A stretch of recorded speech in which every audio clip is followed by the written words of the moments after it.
I told you that Black people don't travel,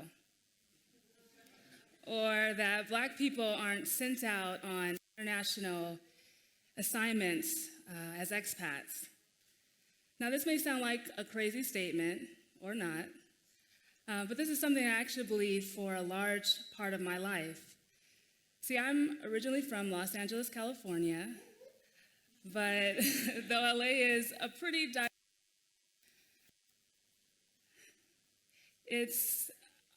I actually lived in a community that wasn't as diverse. Actually, from the ages of 7 to 12, I was the only Black kid in my entire class. And so being Black, being a Black girl, my Blackness, my identity, my racial identity was something that was a really big part of my childhood experience. Now, I'll never forget one day in class where our teacher asked the entire class that famous question, "What do you want to be when you grow up?" Now, instantly, my heart just started to beat so fast, and I was so nervous. And the thing is that I wasn't nervous because I didn't know the answer. I was nervous because I wasn't sure if what I wanted to be was actually possible. Since a young girl, I knew that I wanted to travel the world. I knew that I wanted to be a part of transforming international communities around the globe. But yet, when I would look at TV or movies, my favorite movie, Home Alone, they went out to France, all white. Even news shows where you would see international aid workers go out on the field. I never saw any Black people that were represented in these international spaces, and so I thought and concluded naturally as a young girl that maybe this was not something that was for me. Well, my teacher finally makes her way down to my desk, and I muster up the courage somehow to tell her what I wanted to be, that I did want to work internationally and live internationally. And she would respond with a response that I would end up hearing over and over and over and over again as a young kid. And this is what she said. She said, "Nyasha, that sounds like a beautiful dream, but you know what? There's so much happening right here in Los Angeles. You should just focus on staying right here." And so I nodded, as you do as a young kid, but deep in my heart, I was crushed. And I was also conflicted because I didn't understand, why couldn't I be a part of working in my international local community? Why couldn't I be a part of doing things locally, but also be a part of international change?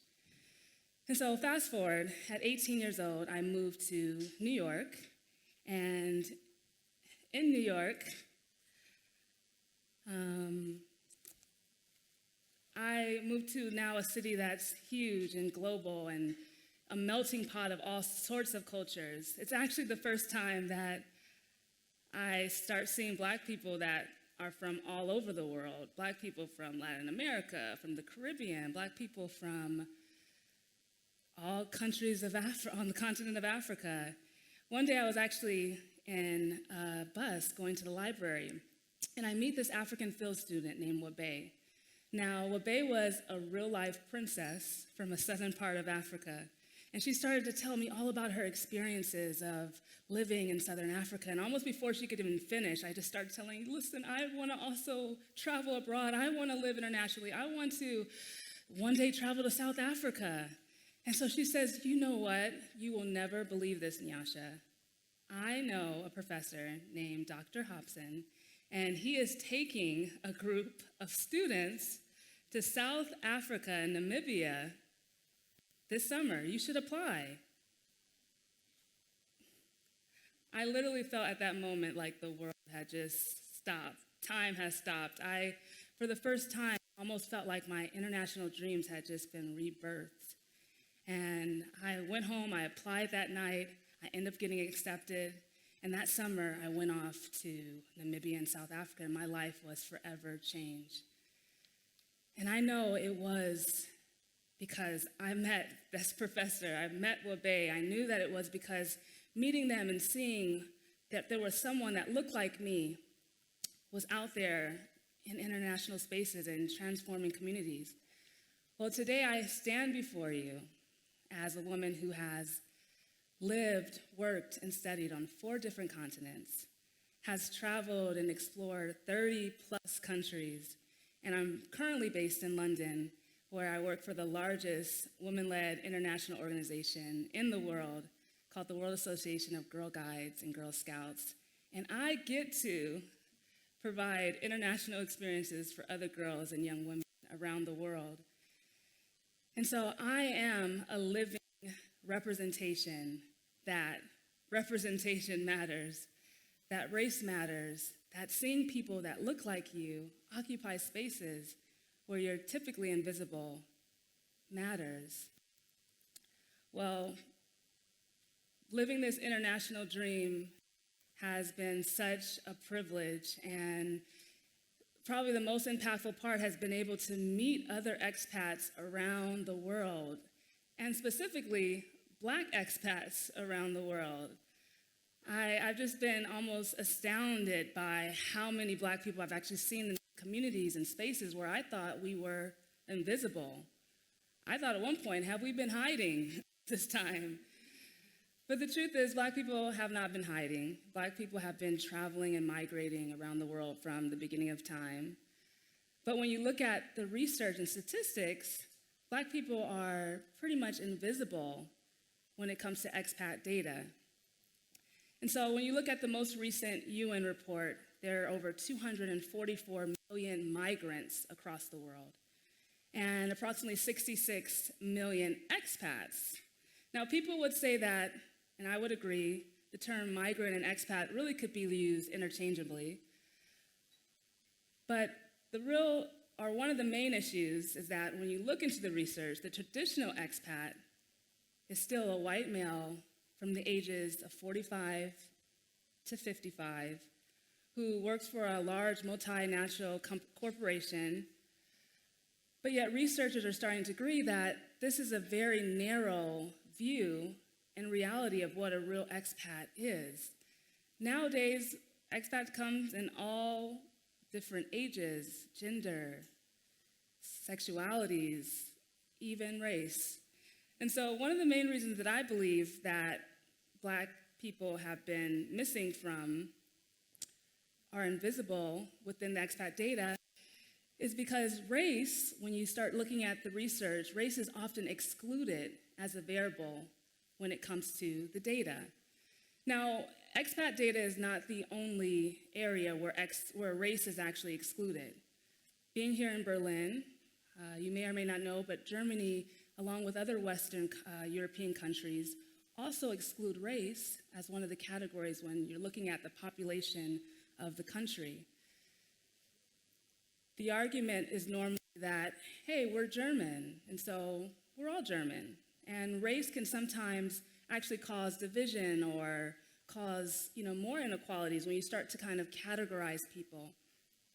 Yet there is an activist, a German activist named Daniel Gamera, and he really kind of pushes that and argues that actually, specifically in Germany, where there's hundreds and thousands of Black people, when you start looking at the data, they become invisible.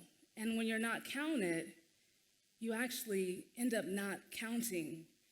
And so areas around education, areas around employment, and even discrimination, these areas are often not able to be measured and looked into when you don't really have data to know and really get a fair sight of what's really happening. And so going back to expat data, there's also large studies that are conducted, one by a company called Internations. And they look at over 12,000, it's one of the largest reports, they look at over 12,000 expats from 166 different countries that live on 188 different countries. And they look at 40 factors when it comes to what is it like to have an experience as an expat. But they do not include race at all. And so the question becomes, does race matter when it comes to looking at international experiences? Now, I would say yes.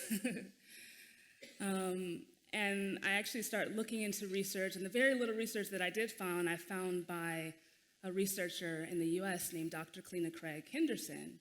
And she actually studies American expats that are sent out on foreign assignments. She wants to look at, is there any difference between, let's say, a white American versus a Black American that goes out into the field? And she finds out that there are very many differences because of race in their international experience. One of her research, she actually looks at a group that is going to countries in Asia. And some of the white expats report that being, for the first time, a minority in spaces where they're now physically the outsider, where they're not speaking or understanding the languages, it becomes very uncomfortable. However, the Black expats didn't report that. And she concludes that it's possibly because in America, they are the minority. And being that minority actually has prepared them for being in another country as a minority. Now that's very similar to my own experience. I can relate to this. My second international expat experience, I moved to Mumbai, India. And in Mumbai, it's the fourth largest city in the world. As a Black woman, I was definitely a minority. And it was interesting how sometimes I'd be walking down the street and you would see people literally break their necks, triple and double taking as they would see me walk by. And to be honest, it was sometimes uncomfortable. You know, I'm an introvert. I don't always want to be upstage doing stuff like this or always standing out. But I got over it. I mean, remember, I was the girl who from 7 to 12 years old was the only Black girl in my entire school. And so it's interesting that my minority experience actually prepared me for my international experience. And so when I was in Mumbai, I worked for an organization called Vision Rescue. And we work in the slum areas with families and children. I got to work with women who had been rescued from sex trafficking. And it was interesting that as a Black American woman, I felt as if I often was able to relate to people in the slums in a different way just because they were also outsiders in their own community. I even, because I was Black, was often able to go into spaces within the slums that some of my white colleagues weren't even allowed to go because simply of race.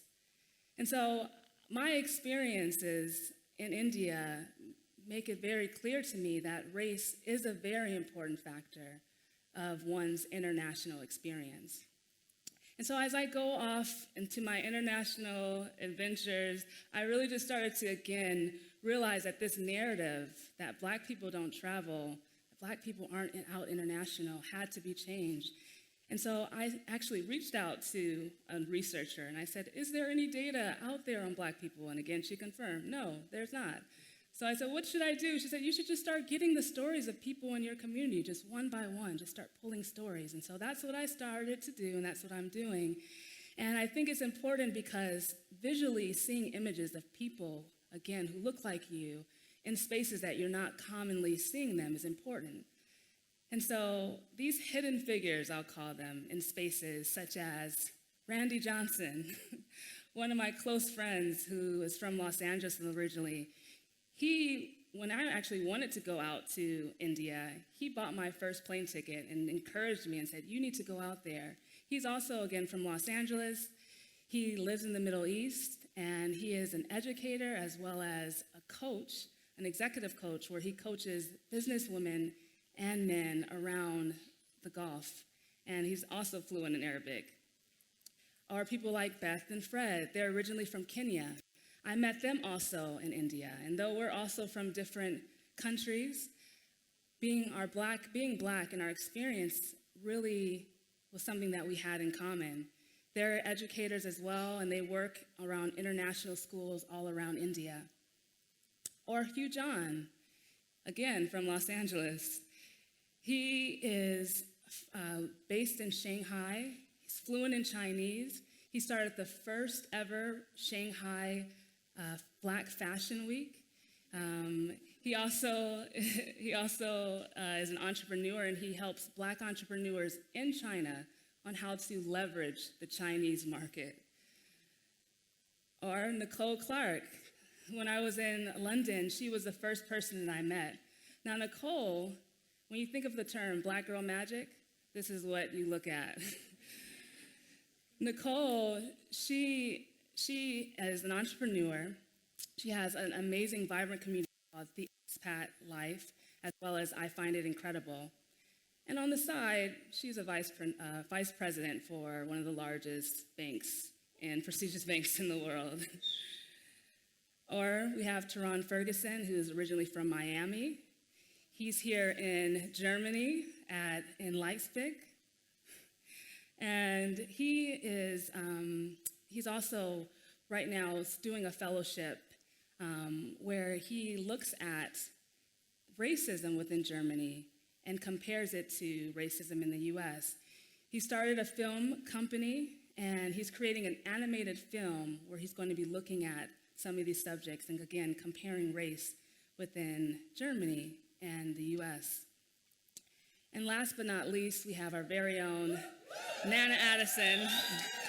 And Nana is